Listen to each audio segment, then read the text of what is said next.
പ്രിയപ്പെട്ട വയനാട്ടുകാരെ, ഒരു നാട് മുഴുവൻ നിങ്ങളുടെ കൂടെയുണ്ട്. ലോറിയിൽ മണ്ണിനടിയിൽ പോയൊരു മനുഷ്യന് വേണ്ടി പ്രാർത്ഥനയോടെ കൂടെ നിന്ന നാടാണിത്. അമ്മ നഷ്ടപ്പെട്ട കൊച്ചുകുഞ്ഞിന് പാല് കൊടുക്കാൻ തയ്യാറുള്ള അമ്മമാരുടെ നാട്. കുത്തിയൊഴുകുന്ന വെള്ളത്തിൽ ജീവൻ പണയം വെച്ച് മനുഷ്യരെയും പൂച്ചക്കുഞ്ഞിനെയും പശുവിനെയും നായ്ക്കുട്ടിയെയും വരെ രക്ഷിച്ചെടുക്കുന്ന രക്ഷാപ്രവർത്തകരുള്ള നാട്. സ്വന്തം കടയിലെ വസ്ത്രങ്ങൾ മുഴുവൻ ക്യാമ്പിലേക്ക് വാരിക്കൊടുക്കുന്ന നന്മയുള്ള കച്ചവടക്കാരുടെ നാട്.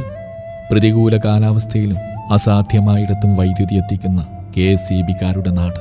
പൊന്നുപോലെ കൊണ്ട് നടക്കുന്ന വണ്ടി കേടാകുമെന്ന ഭയമില്ലാതെ ചെളിയിലൂടെ കുതിക്കുന്ന ഓഫ് റോഡർമാരുടെ നാട്. കുടുക്ക പൊട്ടിച്ചും ആടിനെ വിറ്റും ദുരിതാശ്വാസ നിധിയിൽ പണമിടുന്നവരുടെ നാട്.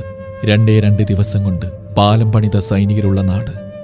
അനാഥരായ മക്കളെ ഏറ്റെടുക്കാൻ തയ്യാറാവുന്ന കുടുംബങ്ങളുള്ള നാട്. വരുമാനത്തിൻ്റെ പങ്ക് ദുരിതാശ്വാസ നിധിയിലേക്ക് കൊടുക്കുന്ന ബിസിനസ്സുകാരുടെ നാട്. ഭരണപ്രതിപക്ഷ വ്യത്യാസമില്ലാതെ ഒത്തുചേർന്ന് പ്രവർത്തിക്കുന്ന യുവജന പ്രസ്ഥാനങ്ങളുടെ നാട്. സമയം നോക്കാതെ പ്രവർത്തിക്കുന്ന ഡോക്ടർമാരുടെ, സൈക്കോളജിസ്റ്റുകളുടെ, പോലീസുകാരുടെ, ഫയർഫോഴ്സിൻ്റെ, NDRFിൻ്റെ, ചാനലുകാരുടെ, അങ്ങനെ ഓരോ ദുരന്തവും നമ്മളെ കൂടുതൽ കരുത്തരാക്കുകയാണ്. നമ്മളെ കൂടുതൽ ഒരുമിപ്പിക്കുകയാണ്. നമ്മളെ കൂടുതൽ മനുഷ്യത്വമുള്ളവരാക്കുകയാണ്.